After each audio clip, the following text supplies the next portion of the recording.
গোৱালপাৰা জিলা ৰাভাচাপ অঞ্চলৰ সন্মানীয় সভাপতি নিৰঞ্জন ৰাভা ডাঙৰীয়া আৰু তেখেতক সম্বৰ্ধনা জ্ঞাপন কৰিব গোৱালপাৰা জিলা ৰাভাচাপ অঞ্চলৰ কাৰ্যকৰী সদস্য বনিকা ৰাভা ডাঙৰীয়া।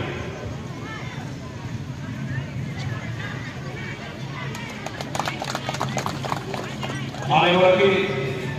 পতাকা উত্তোলক গোৱালপাৰা জিলা ৰাভা ডাঙৰীয়া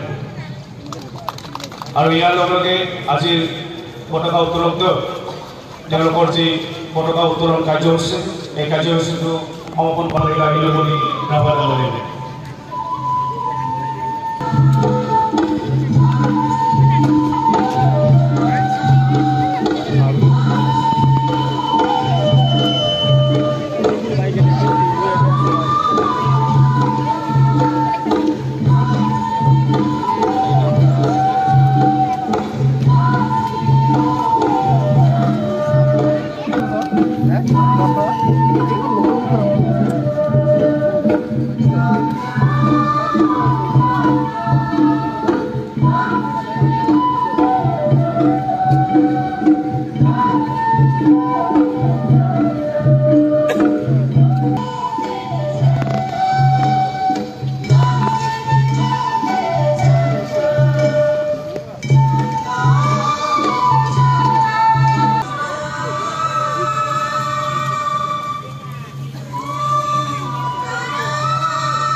আমাৰ মাজত 24 গৰাকীকে শহীদ হ'ব লগা হৈছে। বহু আমাৰ সংগ্ৰামী সতীৰ্থ এতিয়া এই তাহাৰাই বুজাইছে আমাৰ সাহস ত্যাগ আৰু ধৈৰ্য। সাহস ত্যাগ ধৈৰ্য আপোনালোকে নিশ্চয় আমাৰ যে আন্দোলন এই আন্দোলনত নিশ্চয়কৈ প্ৰতিফলিত হৈছে। আৰু মাজৰ ৰংটো হৈছে বগা আৰু বগাৰ ৰংটো বুজাইছে এটা নাৰীৰ সতীত্ব ৰক্ষা কৰা আৰু সত্য আৰু পবিত্ৰতা। সত্য আৰু পবিত্ৰতা বুজাইছে বগা ৰংটো আৰু তলৰ ৰংটো আছে সেউজীয়া আৰু তলৰ ৰং সেউজীয়াটাই বুজাইছে আমাৰ অক্লান্ত বিশ্বাস আৰু দৃঢ়তা। আৰু এই যে এই দৃঢ়তা বা বিশ্বাস বা অক্লান্ত এইটোৱে বুজাব লাগিব যে আমি বিভিন্ন সময়ত আন্দোলন কৰাৰ সময়ত আমি ভাগৰি গ'লেও কিন্তু অক্লান্তভাৱে আমি যুঁজ দি আহি আছো। আৰু এইকাৰণে বিশ্বাস ৰাখিব লাগিব। সেউজীয়া ৰঙে বিশ্বাস বুজাইছে আৰু বিশ্বাস এই কাৰণে ৰাখিব লাগিব যে আমাৰ যিসকল নেতৃস্থানীয় ব্যক্তি, সংগঠনৰ নেতৃস্থানীয় ব্যক্তি, সমাজৰ যিসকল আমাৰ উপদেষ্টাসকল, তেওঁলোকৰ যেনেধৰণৰ আদেশ, যেনেধৰণৰ তেওঁলোকে কাম কাজ কৰাৰ ক্ষেত্ৰত তেওঁলোকক আমি বিশ্বাসত ৰাখিব লাগিব। যদি আমি আমাৰ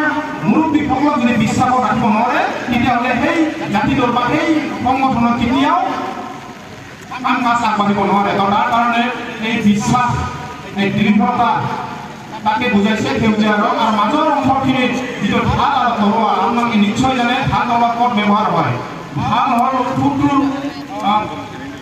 আক্ৰমণত ৰক্ষাৰ কাৰণে আমি ঢাল ব্যৱহাৰ কৰোঁ আৰু তৰোৱাল হ'ল শত্ৰু পক্ষক আক্ৰমণ কৰাৰ কাৰণে আমি তৰোৱাল ব্যৱহাৰ কৰা হয়। আৰু মাজৰ অংশত আছে আৰছু, ARSU, অল ৰাভাৰ ষ্টুডেণ্ট ইউনিয়ন বুলি আপোনালোকে লক্ষ্য কৰিলে নিশ্চয় দেখা পাব। আৰু তাত কাষে দুটা কাৰণ আছে আৰু কাৰণটা বুজাইছে আমাৰ ৰাভা জাতি যে কৃষ্টি সংস্কৃতিৰ ক্ষেত্ৰত যি চহকী তাকে প্ৰতিয়ন নিছে যে আমাৰ ৰাভা জাতিটোৱে যেনেকা কাৰণত পৃথিৱীৰ ভিতৰত ৰাভা জাতিটোৰ মাত্ৰ ক'বলৈ গ'লে মাত্ৰ ৰাভা জাতিটোৰহে তেনেধৰণৰ দীঘল এটা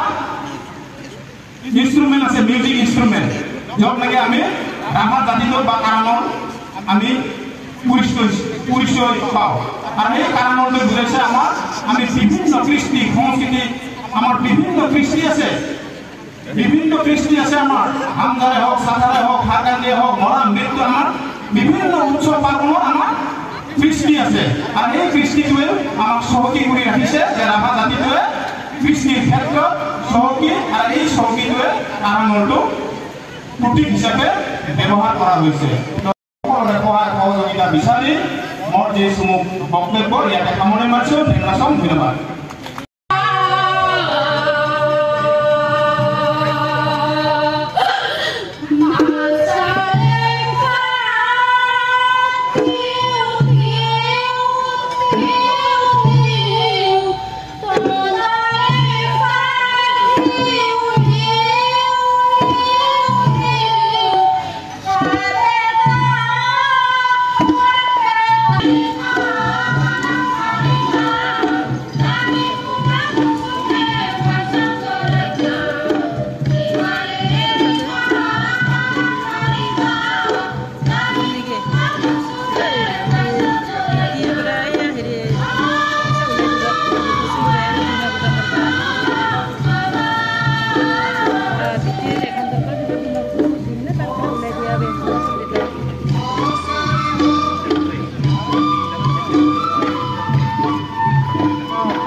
ডাঙৰীয়া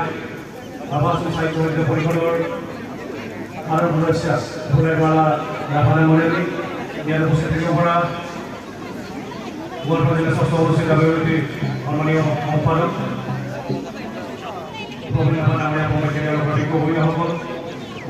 বৰমহৰা বিভাজনী মধ্যমীয়া বিদ্যালয় প্ৰাংগণত অনুষ্ঠিত হোৱা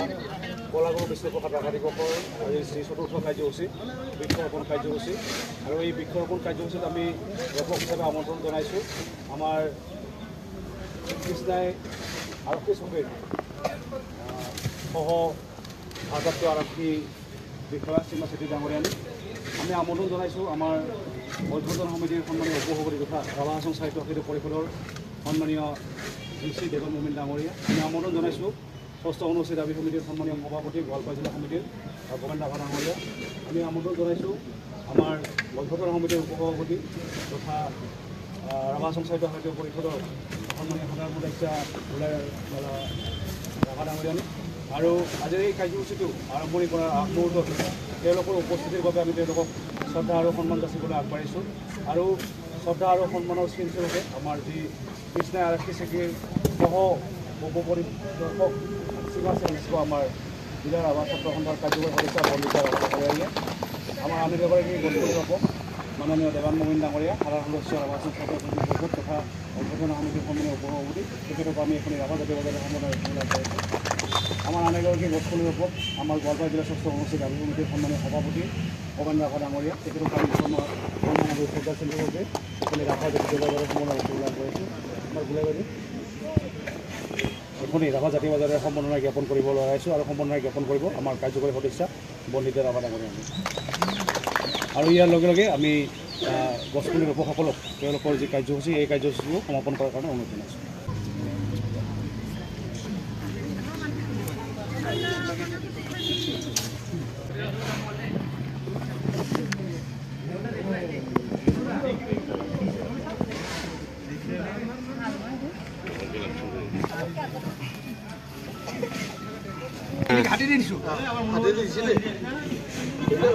কৰা হৈছে সেইটো কাৰণে মোক মাতাৰ কাৰণে ধন্যবাদ আৰু যেহেতু এনভাইৰনমেণ্ট ডে ইয়াতে গছবিলাক হাইৱেত ইমান গোৱালপাৰা ডিষ্ট্ৰিক্টত ইমান ক্ষতি হৈছিলে হাইৱেত যাবই নোৱাৰি যিমান ইয়াতে আছে আপোনাৰ খেৰমহৰা বৰমহৰা এলেকাতে আপুনি গছ পুলি সেইবিলাকহে দেখা পাওঁ বাহিৰত গ'লে টাউন ছাইডত গোৱালপাৰা টাউন ছাইডত ইমান দেখা নাপায় আৰু এইটো এটা ভাল ইনিচিয়েটিভ ইয়াতে আজি কৰিলে টাউনৰ ক্ষেত্ৰতো কৰাটো ভাল টাউনৰ এটা ছাইড কৰিব লাগে যিহেতু আগবাঢ়ি যাব লাগে যেনেকুৱাকৈ আমাৰ পায়ং ছাৰ হয় না নহয় তেখেতে এটা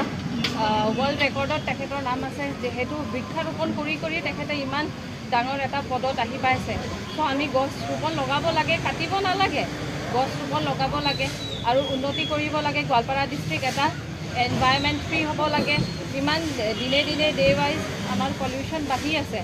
যদি আমি বৃক্ষবিলাক কাটি থাকোঁ তেতিয়াতো একো কাম নহয় চ' আমি প্ৰত্যেকটা বছৰতে নহয় মাহে মাহে এটা গছ ৰোপণ কৰি থাকিব লাগে অকল এনভাইৰনমেণ্ট ডে বা কলাগুৰু বিষ্ণুপ্ৰসাদ ৰাভাৰ দিৱসৰ কাৰণে নহয় প্ৰত্যেকটা মানুহে এটা এটা ইনিচিয়েটিভ লৈ পেলাই সেই বৃক্ষৰোপণ কৰিব লাগে মোৰ মতে আৰু মোৰ বক্তব্য ইয়াতে সামৰিছোঁ ধন্যবাদ জনাইছোঁ আমাৰ ছেক্ৰেটাৰীলৈ